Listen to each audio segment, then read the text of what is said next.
오늘 말씀을 보면은 참 우리들이 예수 믿은 게 참 축복이고 또 한면으로는 과분하다. 도대체 하나님이 우리를 이렇게까지 대우하다 못해 예우까지 해주실 수가 있는가? 우리가 하나님께 뭘 했다고 죄인들인데도 불구하고 이런 은혜와 복을 주시나 생각하면 참 과분하다 생각이 듭니다.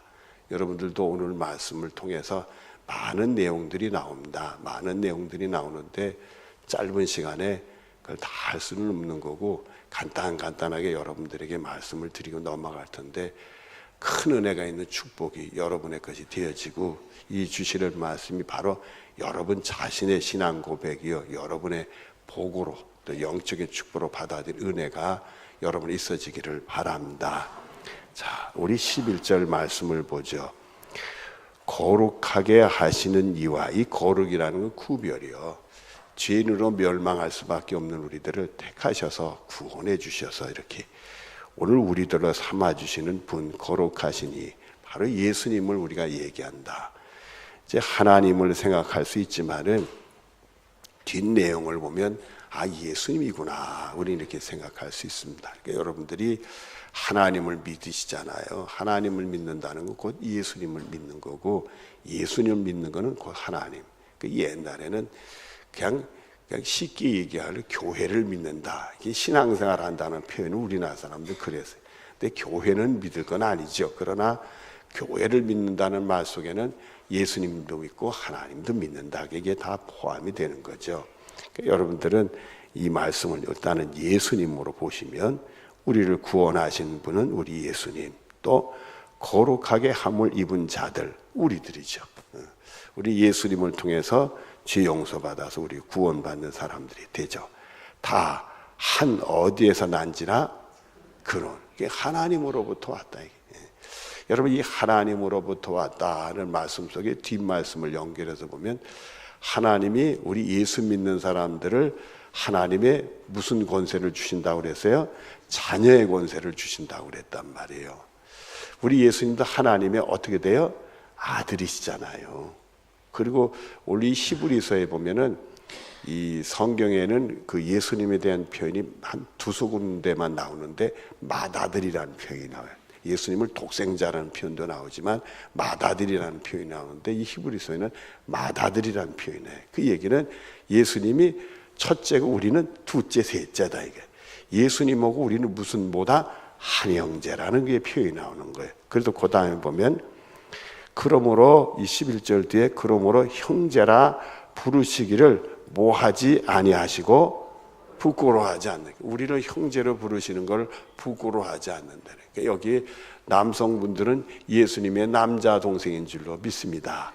여성분들은 예수님의 여성 동생인 줄로 믿습니다. 한 형제를 부르기에 부끄러워하지 않는데, 여러분 우리가 예수님의 반열과 우리 반열을 비교하면 부끄러운 존재죠. 정말 예수님은 하나님의 아들인데 우리가 하나님 아들하고 한 형제가 된다는 게 과분하기 짝이 없는 거잖아요. 또 우리는 죄짓고 멸망당할 수밖에 없는 험악한 인간들인데 죄 없고 우리 같은 죄인들을 구원하기 위해서 이 땅까지 찾아오신 하나님의 아들로 우리를 같은 그 위치에 올려놓는다는 게 있을 수 없잖아요. 주님 보시기엔 우린 부끄러운 존재예요. 그런데도 우리를 한 형제로 삼아주시는 것을 부끄러워하지 않는다고 그래요. 여러분, 우리가 죄짓고 주님께 나오면 부끄럽지요. 그러나 우리가 예수님의 이름을 부를 때 주님은 우리를 부끄러워하지 아니하시고 우리를 받아주시는 줄로 믿습니다. 그래서 우리의 모습과 우리의 삶과 우리의 노력과 우리의 기도를 하나님께 나가면 부끄러운 자들의 모습이지만 예수님의 이름으로 나가면 하나님이 절대 우리를 부끄러워하지 아니하시고 우리를 받아주시고 우리 기도를 들고 응답해 주실 줄로 믿습니다. 그걸로 끝나는 게 아니라 12절 이하의 말씀을 이르시되 우리 예수님이 뭐라고 하시는가? 내가 주의 이름을 내 형제들에게 선포하고, 우리들에게 우리 예수님이 하나님의 이름을 선포하고 내가 주의 교회 중에서 뭐한다? 참 믿는 사람들 중에 여러분들이 하나님의 자녀가 되면 참 축하하고, 그러니까 그 전에 우리가 역사적으로 보면은 아이들이 이렇게 유아 세례를 받고 사람들이 세례를 받으면 엄청들 축하하고 그랬어요. 무슨 결혼식 하는 것처럼 축하하고 그랬어요. 요즘에 그냥 형식으로 쑥질하고 많은 것 같이 받았네. 그거보다는 이게 축하를 하는 게 좋은 것 같아요. 축하를. 우리가 하나님의 자녀가 된 것을 정말 우리 예수님은 축하를 하고 찬송을 교회 중에서 부르신다. 그 말씀을 하고 또다시 내가 그를 뭐하리라? 의지하리. 여러분 예수님이 우리를 의지할 게 뭐가 있겠어요? 의지한다는 표현 한다는 속에는 뭘 주시는가 하니 우리를 믿어준다는 거예요. 이 믿음 생활 부실하게 해도요 그 우리를 믿어준다는 거예요. 사람이 말입니다. 하나님의 은혜를 받고도요 그 은혜 받은 걸 잘 모를 수가 있어. 그냥 자꾸 자기를 너무 이렇게 낮추고 하나님의 사랑받는데도 나같이 형편없는 자라고 자기를 지나치게 또 낮추는 사람이 있어요. 그건 겸손도 아니에요. 사실을 오히려 오도하는 거지. 또 어떤 사람은 받은 거는 이만큼 쥐꼬랑지만큼 받아놓고 자기가 굉장히 받은 처럼 그냥 이렇게 부풀리는 사람이 있어. 그걸 애들 말로 뻥튀기 하는 사람이. 그러니까 자기를 부풀려서 자기가 굉장히 위대한 사람이고 은혜 많이 혼자 받은 그렇게 기고만장한 사람. 이게 다 우리가 어리석어서 그래요. 어리석어서 그래. 그런 어리석은 우리 예수님은 믿어주신다는 거예요. 여러분들 오늘 이 순간에도 우리가 예수 잘 믿어주시는 줄로 믿습니다. 열심히 기도해서 응답받는 사람들이 될 줄로 우리 예수님 믿어주실 줄로 믿습니다. 그렇게 우리가 이 말씀을 들어가잔 말이에요. 그리고는 그 다음에 하시고 또다시 볼지어다 나와 및 하나님께서 내게 주신 뭐라 하셨으니 자녀라. 하나님의 자녀 내 형제다. 우리 예수님은 다 그런 거예요. 우리 주님께서 여러분이 기도하실 때 여러분이 가장 외롭고 힘들 때 찾아오셔서 내 사랑하는 형제다 내 사랑하는 자매다 여러분 안아주실 줄로 믿습니다. 여러분이 기도하는 순간에 주님 품으로 쑥 들어가고 주님이 나를 끌어안아 주시는 그 느낌을 경험한 축복이 여러분의 것이 되어지기를 바랍니다. 14절 말씀을 보면 자녀들은 우리를 얘기합니다. 혈과 육에 속해 있으면 이 땅에 육체를 입고 있는 존재라 이거요. 우리가 사람에게 육체를 입고 있는 존재인데 그도 우리 예수님도 또한 같은 모양으로 혈과 육에 함께 진리심은 요 얘기 뭐요? 하나님의 아들은 이 육신을 입고 오기 전에는 영적인 분으로 보면 돼요. 하나님은 영이신 우리 예수님도 영적인 영이지만은 이 마레의 몸을 통해 탄생하게 될 때 육신의 몸을 입고 왔어요. 그걸 우리는 뭐라고 얘기하느냐면 성육신이다. 여러분 많이 들어보셨을 거예요. 성육신이다. 하나님이 사람이 되셨다. 우리 예수님은 영적인 분이었지만 그 하나님의 아들이 사람이 돼서 우리가 똑같이 돼서 육신적으로 그냥 형제같이 되는 모습으로 오셨다. 바로 우리 옆에 있는 이웃같이 오셨다.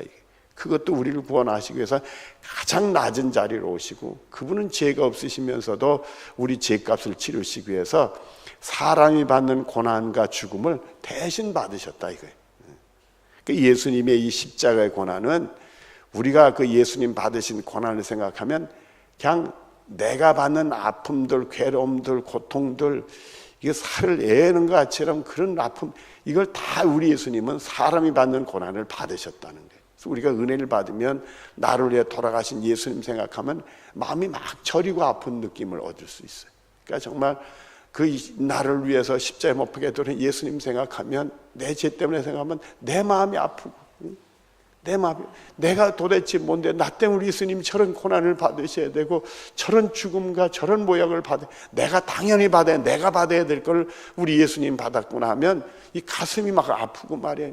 우리 예수님께 너무 죄송하고 예수님 은혜가 너무 크고 정말 하나님 사랑을 생각하면 이 한량없는 하나님의 사랑을 우리가 느끼는 그런 은혜가 여러분에게 충만하게 있어지기를 바랍니다.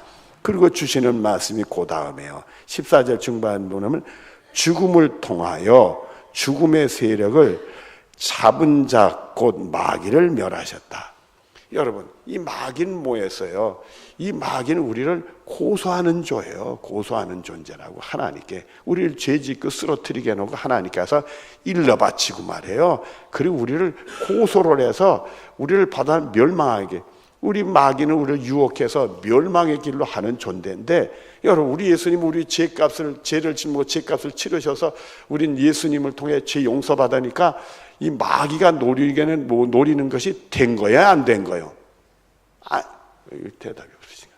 여러분, 마귀는 우리를 노려서 죄 짓고 멸망하게 하는 존재인데, 예수님이 우리 죄값을 치르시고 예수님은 구원받게 됐으니까 얘기가 노리는 그것이 이루어지는 거예요, 이루어지지 않는 거예요? 이루어지지 않게 하는 거예요. 그래서 예수님의 죽으심을 통해서 마귀가 원하는 게 좌절시켜버렸단 말이에요. 그 얘기를 하는 거예요. 여기 죽음을 통해, 예수님의 죽음을 통해서 죽음의 세력을 잡은 자, 곧 마귀를 멸하시다. 마귀가 노리고 있는 우리를 어떻게 죄짓게 해서 멸망시켜야 하고, 그게 마귀가 노리는 거거든. 근데 예수님이 우리 죄값을 치료해서 믿는 자는 죄 용서와 구원받는 사람이 되니까 마귀가 노림수를 좌절시켜버린 거야. 마귀를 멸망시켜버리고 만 거예요. 그런 15절에 또 죽기를 무서워함으로, 여러분들은 죽기를 무서워해요, 안 무서워해요? 대답하지 마십시오. 여러분들, 이 죽기를 두려워하는 양반들은 믿음이 조금 수상한 양반들이요. 우린 죽어도 부활받아야 안 받아요? 우린 죽으면 천국에 눈 뜰 줄로 믿어야 안 믿어요? 근데 죽는 게 뭐 이렇게 두려워?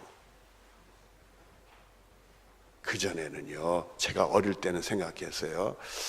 이게 목사 초년생 때 무슨 생각을 했느냐 하면, 그전에는 이게 제가 목회 초년생 때는 절대 예수 믿는 사람은 화장하면 안 된다고 그런 적이 있었어요. 그 부활하는 제 지장받는다고 생각을 해가지고. 근데 내가 보기에는 전능하신 하나님이 우리 몸을 불태워도 다 부활시킬 텐데, 그 당시는 왜 그렇게 생각했는지 화장하면 안 된다고 그래가지고 절대 예수 믿는 사람들은 화장 못하게 한 적이 있었어요. 그런데 또 한참 세월이 지나니까 아이고 뭐 우리나라 무덤이 너무 많으니까 화장을 해야 된다니까 또 목사님들 중심으로 화장하는 걸 환영하고 또 그걸 막 독려하고 막 이런 분들이 생기면서 우리 예수 믿는 사람들이 막 화장을 시작하고 요즘은 대부분이 또 화장을 하더라고요. 근데 그 아주 화장하는 문화로 이렇게 바뀔 때 내가 죽은 다음에 내가 그 불구덩이에 쑥 들어가면 내 몸이 스물스물할 것과 불이 닿는 순간에 얼마나 뜨거울까, 이런 생각이 자꾸 나서 나는 화장 안 하는 게 괜찮겠다, 이런 생각이 오더라고요. 여러분들은 안 생각 들었나? 나는 그런 생각이 들어와요. 근데 요즘에는 아이고 그런 게 죽은 다음에 뭐 그런 걸 뭘 느낀다고 그런 생각을 했나 했더니 이제는 뭐 그런 게 하나도 무섭지 않고 신경도 안 쓰이고 걱정도 안 되고 그런 생각이 들어요. 여러분들, 우리들이 죽음이라는 것은 우리 삶이 끝나는 거니까 두려움이라는 게 올 수 있겠죠. 그러나 우리가 신앙으로 잘 정리해서 우리는 부활받고 총에 눈 뜰 줄 믿으면 죽음의 두려움은 없어지는 거예요. 여러분들에게 죽음의 두려움이 있는 분은 예수의 이름을 명하노니 두려워하지 말지어다. 우린 세상 거 두려워할 거 없어요. 주님이 우리 인생 책임져 주실 줄 믿는데 왜 이렇게 두려워? 세상 그 인간적인 것 때문에 왜 이렇게 두려워더래? 왜 이렇게 두려워요? 그저 돈 좀 없으면 두려워하고 세상 믿을 사람 없으면 두려워하고 강 외로우면 두려워하고 뭐 왜 이렇게 두려움이 많아? 하나님이 우리 생명 책임져 주실 줄로 믿습니다. 우리 미래 책임져 주실 줄로 믿습니다. 자녀들이 안 되면 왜 두려워해요? 믿음으로 구원에 이르는데 믿음 없이 왜 두려워하느냐 말이야. 우리 자녀 하나님이 책임져 주실 줄로 믿습니다. 우리 생업도 마찬가지인 거예요. 믿음으로 하나님 역사하는 거예요. 그게 두려워하고 믿음이 없으니까 하나님 역사하지 않지. 내가 염려하고 있으니까 말이에요. 죽기를 두려함으로 한평생 매어 종노릇하는 모든 자들을 놓아주려 하심이니, 죽기를 두려서 한평생 그 세상 것에 그냥 매어가지고 결국은 마귀에 매어가지고 종노릇한다. 거기서 아웅당하고 죄짓고 말이야. 세상 것으로부터 자유롭지 못해가지고 세상 것 매어서 죄짓고 이상한 짓 하고 말이야. 예수 믿는 사람으로 부끄러운 짓을 하고, 이게 무슨 창피스러운 일이냐 이거요. 거기에 노임받아가지고 붙들려가지고는 노임받지 못하고 그 종노릇하고 죄의 종노릇이요 세상의 종노릇이요. 우리 하나님의 종이지요. 하나님의 자녀란 말이요. 하나님이 우리 인생을 책임져 주실 줄로 믿어요. 성경이 뭐라고 합니까? 예수님이 하나님의 상속자인데 우리도 상속자가 된다고 하잖아요. 하나님 걸 우리에게 주신다는데 왜 두려워하고 왜 걱정하고 세상에 매서 종로로 타느냐 말이에요. 여러분 사절하십시다. 우리 하나님의 종이요 그리스도와 형제요, 세상의 종으로부터, 죄의 종으로부터 예수의 이름으로 빠져나오는 축복이 여러분의 것이 되어지길 바랍니다. 우리가 죄값을 우리 예수님이 치르셨다는 것은 뭘 얘기하느냐 하면 결국 죄는 왜 졌어요? 세상에 살다 보니까 지은 거 아니겠어요, 여러분들? 우리가 세상 살다고 세상하고 손잡다가 죄 진 거 아니겠냐 말이에요. 그걸 예수님이 청산했으니까 이제는 우리 생명 하나님께 맡기고 우리는 하나님의 종이 되는 축복을 누리게 되는 줄로 믿습니다. 우리 미래는 하나님의 손에 있단 말이에요. 자, 16절에 이렇게 말씀합니다. 이는 확실히 천사들을 붙들어 주려 하심이 아니, 천사들 거 신경 쓸 거 없다 이거예요. 오직 아브라함의 자손을 붙들어 주려 하심이라. 여러분 갈라디아서 3장 29절에 보면 말입니다. 우리 예수 믿는 사람들은 아브라함과 같이 하나님의 자녀가 돼서 유업을 같이 받는다, 그렇게 되어 있어요. 우리는 아브라함의 후손도 되는 거예요. 아브라함의 축복이 우리 축복이 되는 거예요. 여러분들이 아브라함을 연구할 필요가 있어. 아브라함이 어떻게 믿음 생활을 했는가? 아브라함이 어떻게 하나님 말씀을 믿었는가? 아브라함이 어떻게 하나님 말씀에 순종했는가? 그는 어떤 믿음 생활을 했나? 그걸 보고 우리 믿음으로 삼아주시면 아브라함의 축복이 우리의 축복이 되는 은혜가 있게 되는 줄로 믿습니다. 그 다음에 17절 말씀. 그러므로 그가 범사의 형제와 같이 되심이 마땅하도다. 인간의 모습으로 와서 우리가 같이 어울리고 같이 하시고 붙들어 주시고 치료해 주시고 새 사람 만들어 주시고 목숨같이 바쳐주면서 우리를 구원해 주셨잖아요. 이는 하나님의 일에 자비하고 신실한 대제사장이 하나님과 우리 사이의 중보자가 돼서 백성의 죄를 속량하라. 모든 것 짓고 새 출발하자. 여러분들 우리는 하나님의 종으로 새 출발하십니다. 세상의 종은 옛날 겁니다. 우린 죄의 종이 아니라 의의 종이 돼. 죄의 종은 옛날 거요. 우리는 하나님의 의의 종이 되고 우리는 구원받지 못해서 세상에 방황하는 종이 아니라 구원받은 하나님의 축복을 받는 종으로 우리는 출발하십시다. 그리고 18절에 그가 시험을 받아 고난을 당하셨은즉 시험 받는 자들 능히 뭐 하신다? 예, 우리가 육신을 입고 있으니까 시험은 있지요. 이상의 시험이 있지만 예수의 이름으로 이기는 줄로 믿습니다. 예수님이 이기신 것처럼 우리도 이기시는 줄로 믿습니다. 여러분들에게 물어보겠습니다. 마귀가 예수님을 시험했는데 그 시험에 예수님이 넘어질까요? 안 넘어질까요? 절대 안 넘어지셔. 그렇다면 우리가 예수님이 우리를 다스리면 우리가 넘어질까요? 안 넘어질까요? 절대 우리는 안 넘어져. 주님이 우리 영혼을 책임져 주시는 줄로 믿습니다. 이 세상을 믿음으로 이기십시다. 여러분 눈을 감으시기를 바랍니다.